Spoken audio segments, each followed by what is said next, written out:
Hello friends, good morning everyone. আমি আজকে ধান মাঠের বীজতলার জমিতে এসেছি। এই দেখো, বীজতলায় ধানের চারা কত সুন্দর বেরিয়েছে, দেখতে পাচ্ছ ফ্রেন্ড?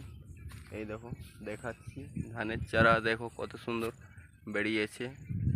এখন দেখতে পাচ্ছ বন্ধুরা? তো তাই চলে এলাম তোমাদেরকে বীজতলার জমিতে চলে এলাম ধানের চারা দেখাতে। দেখো, এই হলো ধানের চারা। এই ধানের চারা এখন ছোট ছোট আছে, এ বড় হবে, তারপরে ধানের চারা ওঠানো হবে, ওঠানোর পর মাঠে লাগানো হবে, এরপর ধান হবে অনেক। তো এই দেখো, দেখাচ্ছি, সকালবেলায় চলে এলাম তোমাদেরকে দেখানোর জন্য। তো দেখো, দেখতে পাচ্ছ বন্ধুরা? ভালো করে দেখো। এই দেখো, সব এই ধানের চারা লাগানো আছে। দেখো, ধানের চারাগুলো দেখো, ভালো করে সব লাগানো আছে। এই দেখলেই বুঝতে পারবে। দেখো,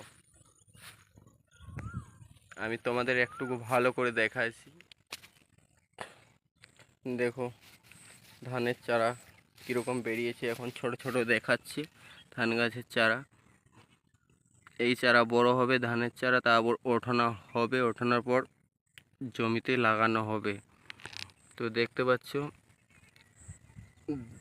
ধানের বীজতলার জমিতে এখনো দেখো ধান, এই বৃষ্টি হয়েছে, এখন বৃষ্টি আছে, ধান গাছের চারা গোড়ায় গোড়ায় হালকা হালকা বৃষ্টি আছে, দেখতে পাচ্ছ বন্ধুরা?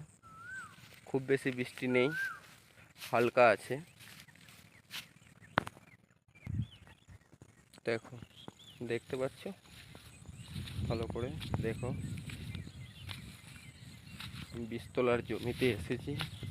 এই দেখো, ধানের চারা এখন তৈরি হচ্ছে, ছোট ছোট আছে, এখন বেশি বড় নেই, আরও বড় হবে, তারপরেই ধানের চারাও ওঠানো হবে এই বীজতলার জমি থেকে। এখন ছোট আছে, বেশি বড় হয়নি। তো তোমরা সবাই দেখতে পাচ্ছ,